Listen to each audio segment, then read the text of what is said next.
Olá, seja muito bem-vindo. Meu nome é Lê Garcia e hoje a gente vai falar de Atlanta, mais especificamente da terceira temporada. Só que é claro que a gente vai e volta pra lembrar por que essa série é tão incrível pra mim e certamente pra vocês também. Antes da gente começar, por favor, já deixa aí o seu like. Se ainda não assinou, assina o canal porque isso me ajuda muito. E claro, manda aquele comentário que eu quero saber se você curtiu o vídeo e o que você curtiu no vídeo. Vamos estender essa conversa aí. E se compartilhar o vídeo nas suas redes, também vai ser lindo demais, é claro. Eis então que a terceira temporada da série Atlanta finalmente estreou para quem, no Brasil, aguarda pelos métodos e plataformas oficiais para poder assisti-la. E um fato é que talvez, ao assistir a terceira temporada, fica até difícil lembrar que quando essa série do Donald Glover foi ao ar pela primeira vez em 2016, um tempo antes, olha só, do lançamento de Get Out, obra que lançou a trajetória de Jordan Peele, e também antes da presidência de Donald Trump, as pessoas pensavam que tinham um controle sobre o que essa série entregaria. Ah, ok, então nós temos aí uma série de TV com o nome de uma cidade famosa por sua tradição musical, sobre um rapper promissor chamado Paperboy, papel do então desconhecido Brian Tyree Henry, e o seu primo sem rumo, Earn, papel do Donald Glover, famoso então por comédias como Community e Third Rock. A expectativa de todos, Atlanta parecia destinada a ser talvez uma sitcom mais ágil, jovem e significativa do que o melodrama de hip hop Empire, por exemplo. Ou será que era uma espécie de Girls, da Lena Dunham, só que para meninos? Não foi preciso ir muito longe, já que a primeira temporada já nos entregava isso para nos darmos conta de que Atlanta rejeitava as normas da televisão convencional.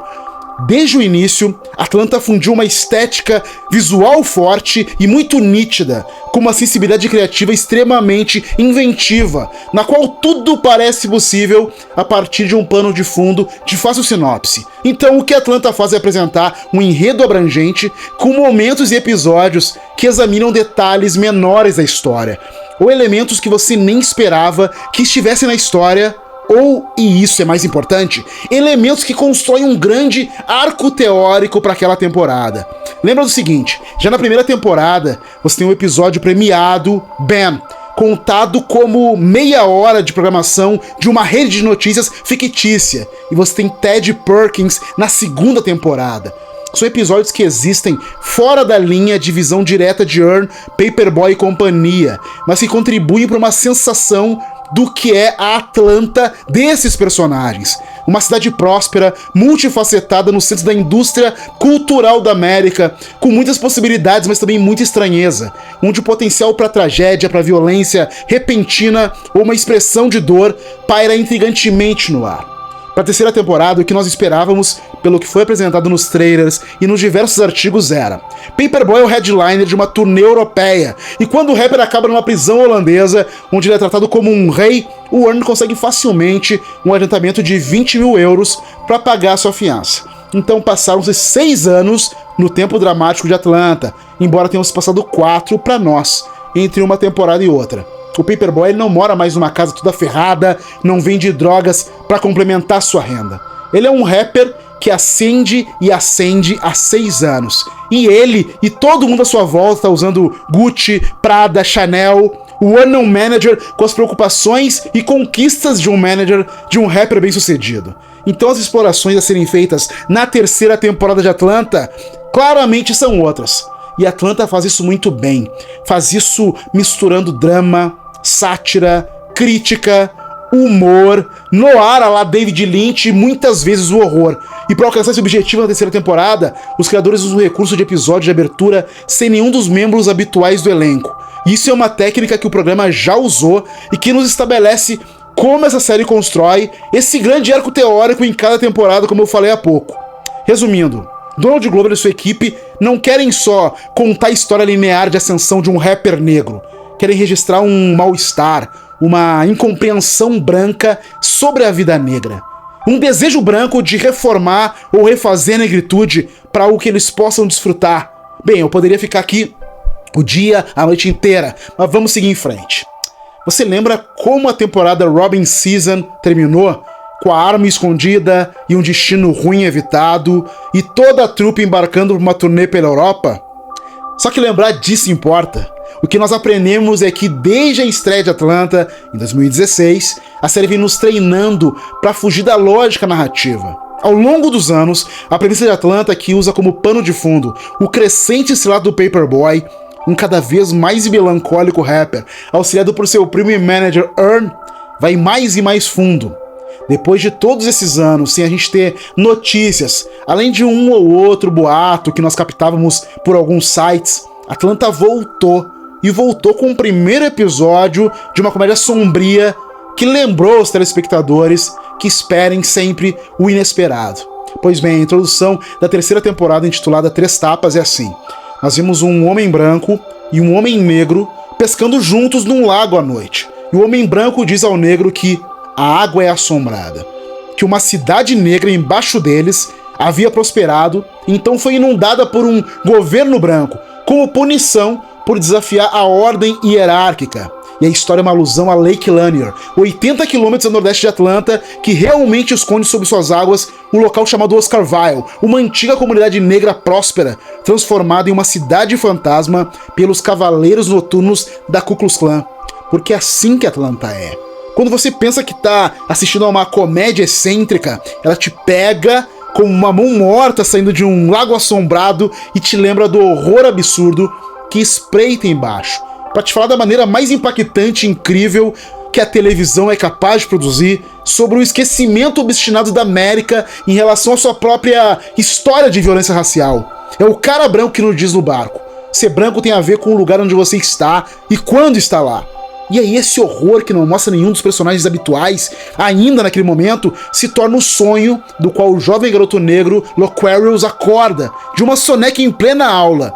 E essa trama em que somos introduzidos agora reimagina a trágica morte de Devon Hart. Pra você saber, em 2014, uma fotografia se tornou viral ao mostrar um menino negro de 12 anos chorando, abraçando um policial branco durante um protesto contra a brutalidade policial em Portland, no estado do Oregon, nos Estados Unidos. Em 2018, a sua mãe adotiva, Jen Hart, levou a sua esposa Sarah, ambas mulheres brancas, assim como Devon e seus 5 irmãos, todos negros, a se jogarem de um penhasco.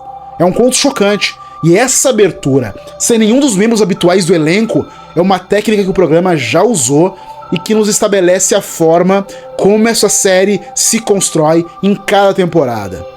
O episódio de estreia, ele foi escrito por Stephen Glover e dirigido por Hiro Murai, que esperava que o público ficasse agradavelmente surpreso com a reintrodução da série. E foi o Hiro Murai quem também explicou por que na nova temporada eles não começaram imediatamente a aventura europeia dos 4 principais personagens.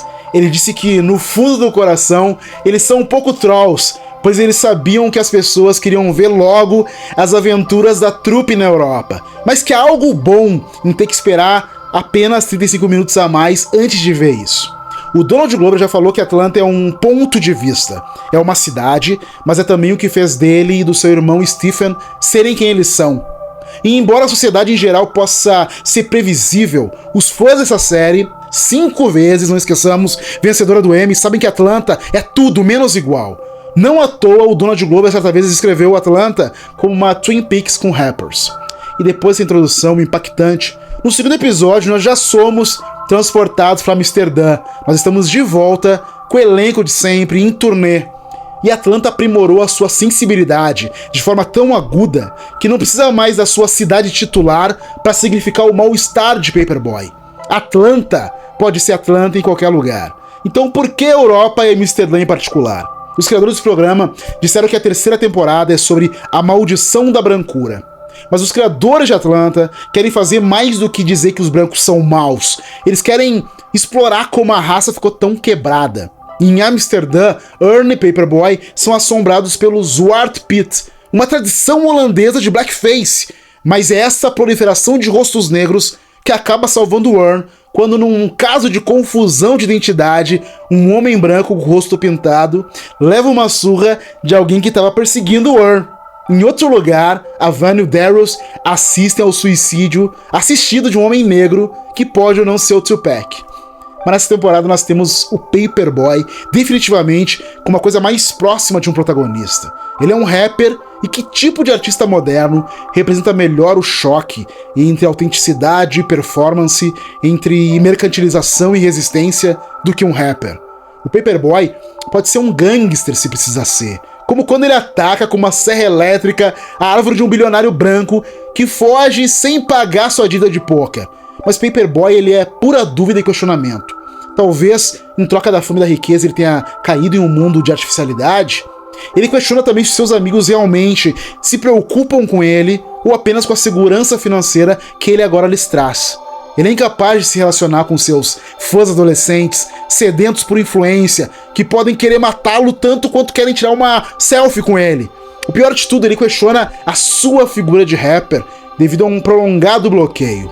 Sem saber quem é ou o que representa, ele passa grande parte da temporada sozinho, vagando por um país estrangeiro, comprando roupas de grife que ele nem gosta, tropeçando em drogas que ele não deveria experimentar. Na terceira temporada, sua música quase nem é ouvida, presta atenção nisso.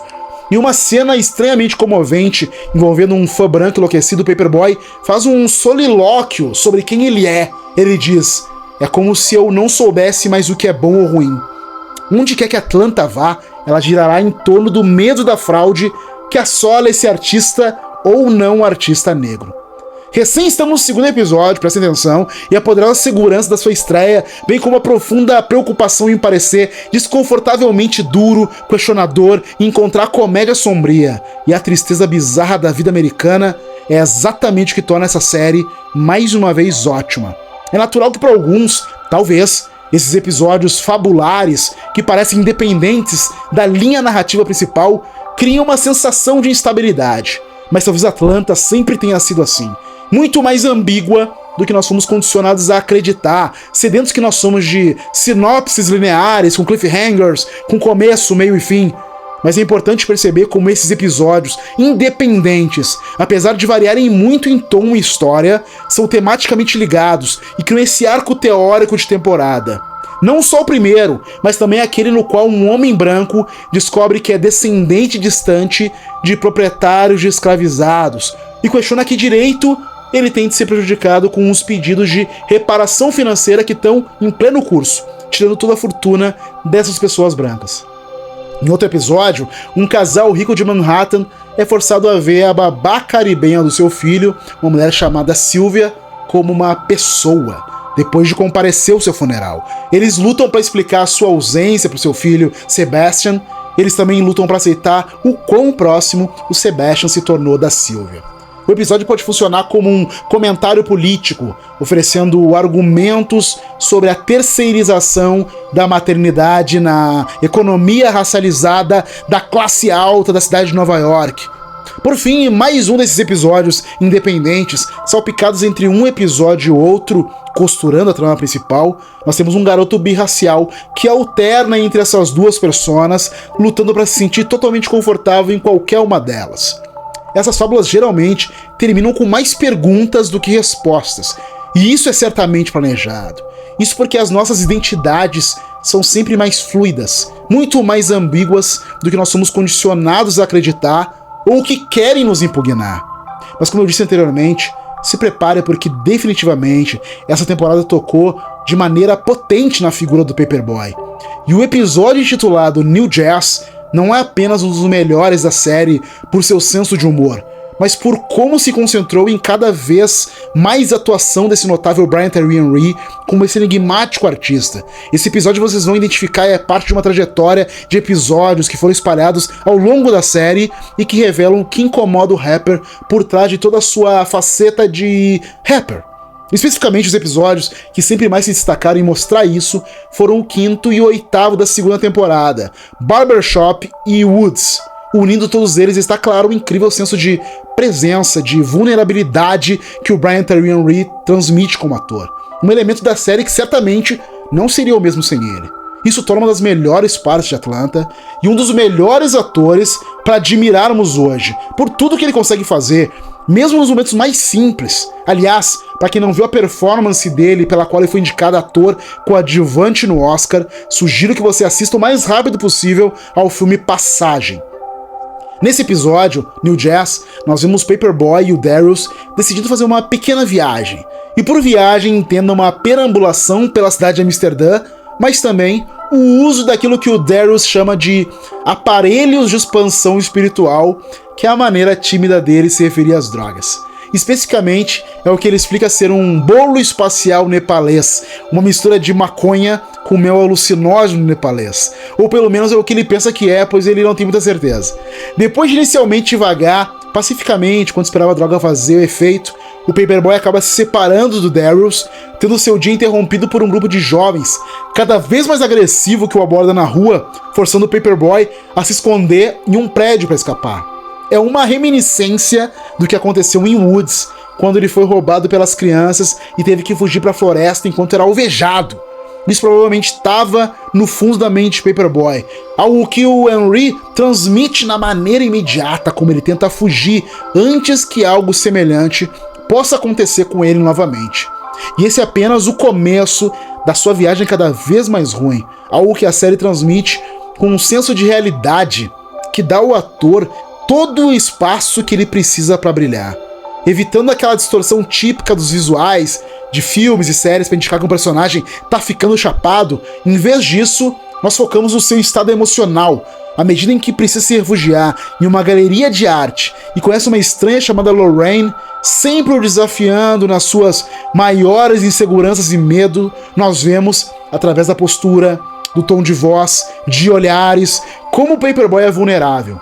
E o fato de que o ator Brian Tyree Henry pode atingir todas essas várias nuances emocionais com uma confiança tão silenciosa é incrível de se ver. E isso inclui contracenar com o bizarro Liam Neeson, que a convite de Donald Glover fez o episódio a sua expiação da ocasião em que ele confessou a sua ira e vontade de atacar negros com um taco de beisebol após a sua amiga ter sido agredida sexualmente por um. Além do Paperboy, a Van de Zazie Beetz é indiscutivelmente o personagem mais importante da temporada e exemplifica os seus temas mais do que qualquer outra pessoa. Ela deixa seu bebê nos Estados Unidos para trás e acompanha aquela trupe pela Europa por razões conhecidas. O Ernie tenta fazer com que ela se abra, mas ela tá diferente, tá longe do jeito estável de sempre dela. Assim como a maioria da equipe principal faz a temporada como um todo, ela desaparece do enredo central em alguns episódios e nós ficamos preocupados com ela. Mas é só até ela reaparecer e nós vermos que em Paris ela criou uma nova identidade. Seu nome agora é Tarari. Ela fala com um forte sotaque francês, bate nas pessoas com baguetes, faz sexo excêntrico com o Alexander Skarsgård e trabalha em um restaurante que serve mãos humanas fritas. Tudo bizarro, tudo aleatório, tudo desviando do que realmente está acontecendo. E com o tempo se esgotando e a temporada chegando ao fim, é a menção da sua filha que a traz, assim como toda a narrativa principal, de volta para a realidade de Atlanta. Ela imediatamente se livra do sotaque e vocaliza o que precisa ser dito por vários motivos. Eu não sei quem eu sou. O que torna Atlanta tão incrivelmente impressionante é o seu talento para fundir todas as histórias selvagens, esses personagens fascinantes e até mesmo as digressões narrativas, e os coloca em um dos programas mais engraçados da televisão. De situações desconfortáveis a momentos hilários, Atlanta reúne tanto num episódio, mas ainda torna cada um incrivelmente divertido. Atlanta sempre tentou fazer muitas coisas, e a beleza é que ela faz todas essas coisas muito bem, quase perfeitamente, a ponto de haver poucas séries que podem chegar perto do que o Glover e a sua equipe estão fazendo aqui. Embora 4 anos tenham se passado desde a última temporada, a terceira temporada demonstra porque Atlanta continua tão cômica, tão confusa e autoconsciente como sempre foi, e talvez até mais do que era antes. Embora nós saibamos esperar o inesperado de Atlanta, a série continua sendo uma das produções mais indefiníveis e únicas já feitas. Um choque pro cenário da televisão que é diferente de tudo. Atlanta sempre foi ótima, mas com uma terceira temporada, na qual apresenta uma variedade estonteante de perspectivas e personalidades, todos em busca de algum tipo de compreensão maior das suas vidas, ela continuou seu caminho para se tornar uma das maiores séries de todos os tempos. Muito obrigado por estarem junto, um beijão para vocês, me sigam aí em todas as redes, deixam um like e até a próxima.